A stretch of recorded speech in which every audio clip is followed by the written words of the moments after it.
दोस्तों नमस्कार।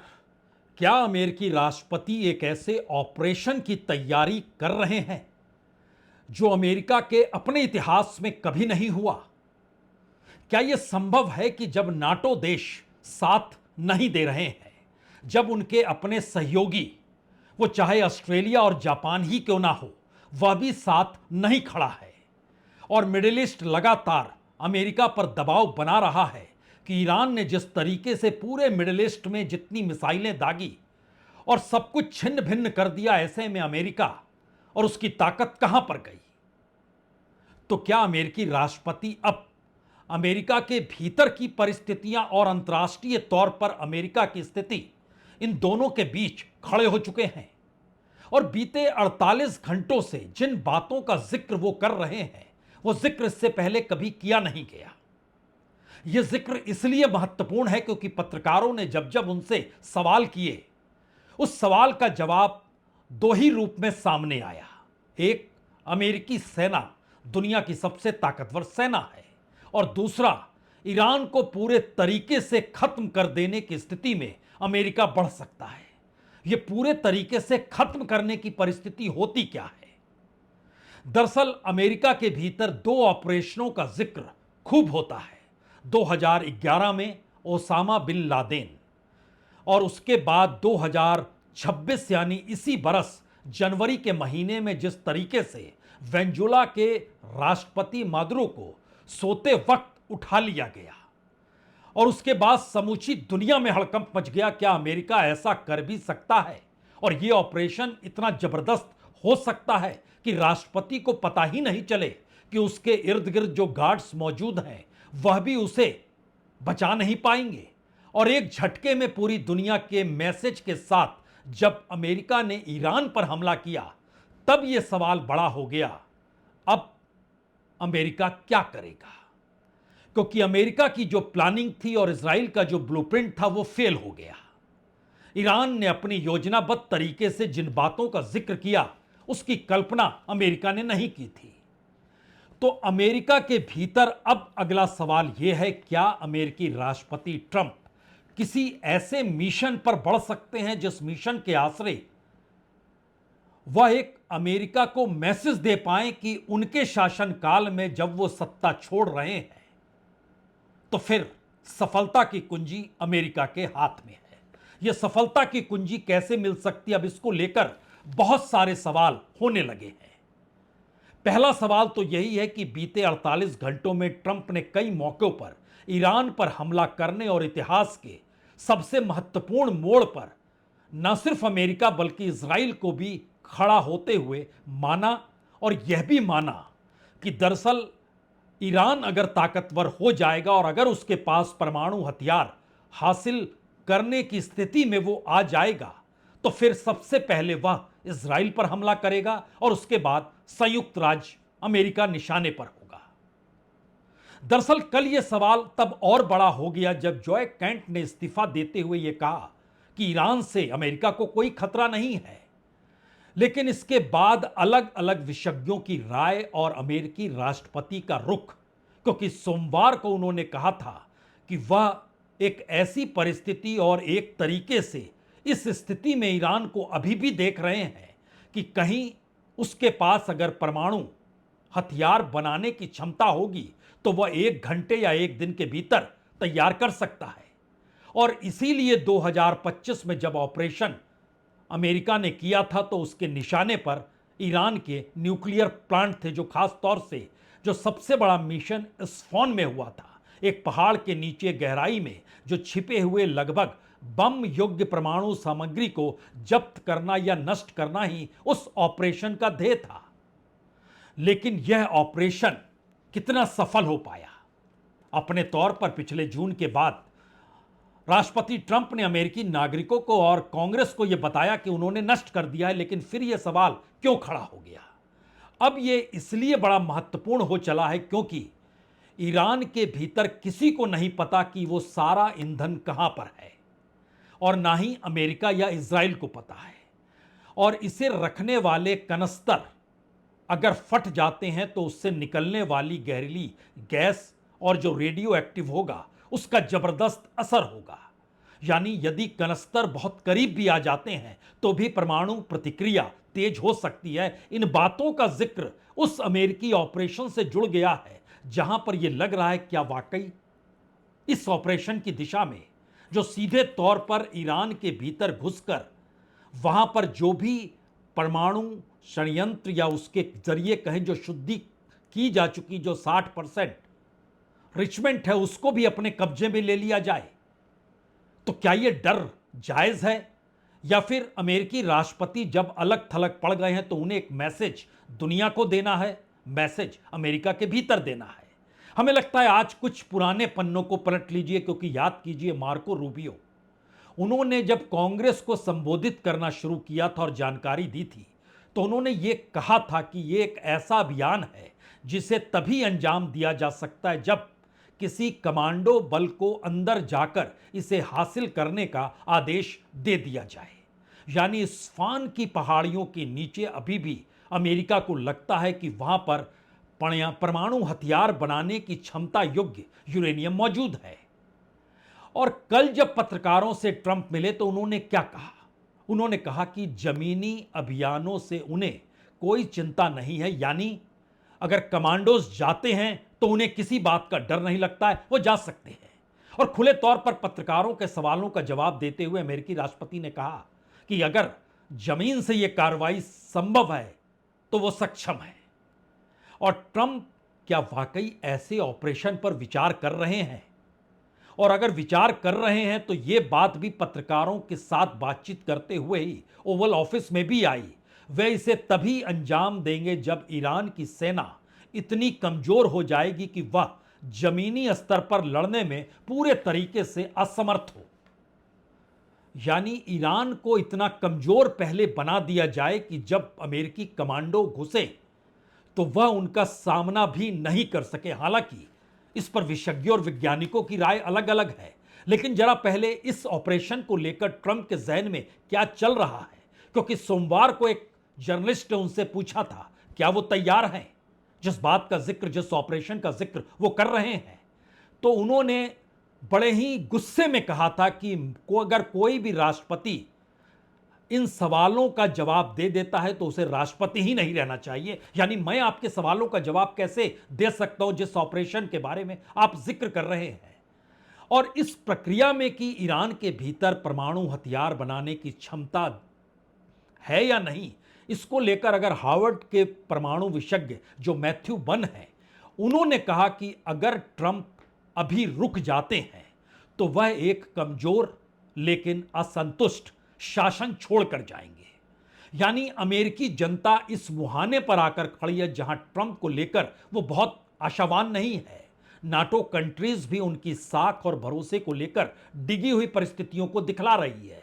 दुनिया के तमाम देश जब होर्मुज़ रूट को लेकर अमेरिकी राष्ट्रपति के साथ खड़े नहीं हुए और यह सवाल हर जगह गूंजने लगा कि आखिर अब दुनिया के भीतर कोई इंस्टीट्यूशन या कोई लॉ भी मैटर नहीं करता है, क्योंकि यह सवाल चीन ने उठाया। होर्मुज़ रूट तो दरअसल ईरान की संप्रभुता के दायरे में है। तब ऐसे में हार्वर्ड के जो परमाणु विशेषज्ञ मैथ्यू बन जब ये कह रहे हैं कि दरअसल ट्रंप अगर यहीं पर रुक गए तो वो एक कमजोर लेकिन असंतुष्ट शासन छोड़कर जाएंगे जो शायद परमाणु बम बनाने के लिए पहले से कहीं ज्यादा ईरान सक्षम हो चुका होगा। यानी लड़ाई जहां तक पहुंच गई है इसके बाद ट्रंप को पीछे हटना नहीं है। यह मैसेज बहुत साफ है कि ऐसे में ईरान कहीं ज्यादा ताकतवर होकर आगे बढ़ सकता है, और जिसके पास अभी भी ऐसा करने के लिए जो आवश्यक सामग्री हो, जो जानकारियां हो, जो उपकरण हो, वो अगर मौजूद है तो ये परिस्थिति बहुत साफ तौर पर बतलाती है कि किसी भी हालत में जो ईरान अपने तौर पर इस दौर में योजना बना रहा है या वो जो कार्रवाइयां कर रहा है तो उसने अपने परमाणु संयंत्रों को लेकर, यूरेनियम को लेकर भी कोई योजना तो जरूर बनाई होगी। यानी विशेषज्ञों और वैज्ञानिकों की राय बहुत साफ है। ईरान संभव ही नहीं है कि जिस बात का जिक्र पिछले साल जून के महीने में जो हमला हुआ उसके बाद जो अमेरिकी राष्ट्रपति ने कहा, जो इजराइल ने कहा, हमने पूरे तरीके से तहस नहस कर दिया है, अब वो सक्षम नहीं है।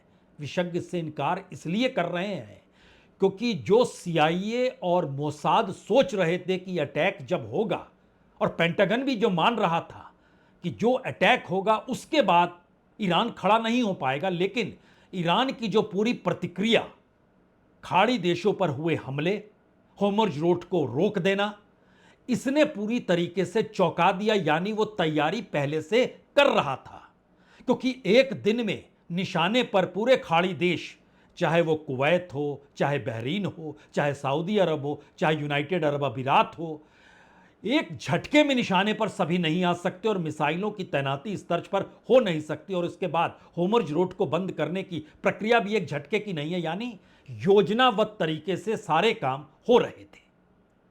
अब यहां पर अगला सवाल है, वैज्ञानिकों की राय है कि अगर ईरान इस तरीके से तैयार था तो वह अपने परमाणु संयंत्रों को बचाने के लिए भी तैयार होगा। इसे अमेरिकी राष्ट्रपति को मानना चाहिए। और दूसरी तरफ यह भी है कि जब ईरान पर अटैक किया गया तो अमेरिकी जनता को इसके लिए तैयार करने की दिशा में कोई कदम अमेरिकी राष्ट्रपति ट्रंप ने नहीं बढ़ाया कि ऐसी ऐसी मुश्किलें आएंगी जो इस वक्त इन्फ्लेशन से लेकर तमाम हालातों को लेकर खड़ी हो चली है, चाहे वो सैनिकों की मौत हो, चाहे बढ़ता हुआ बजट हो, चाहे डिफेंस सिस्टम को लेकर उठते हुए सवाल हो, चाहे नाटो कंट्रीज का ना आना हो, चाहे दुनिया के दूसरे देश ये कहने से चूक ना रहे हो कि ये हमारा युद्ध तो है ही नहीं, यह तो ट्रंप वार है जो इजराइल के लिए लड़ा गया। और होते होते बात जब जो केंट के इस्तीफे तक आ गई तो खुले तौर पर कहा गया अमेरिका क्यों इस लड़ाई को लड़ रहा है। लेकिन क्या जो विशेषज्ञ बतला रहे हैं, जो वैज्ञानिक बतला रहे हैं, अब एक ऐसे हिस्टोरिक मिशन की तरफ ट्रंप कदम बढ़ा सकते हैं अपने लिए, पॉलिटिक्स के लिए, अमेरिका के लिए, दुनिया को समझाने के लिए, अपनी साख बचाने के लिए? हो सकता है, क्योंकि 48 घंटों में लगातार जर्नलिस्टों से बातचीत में यह बात आई है।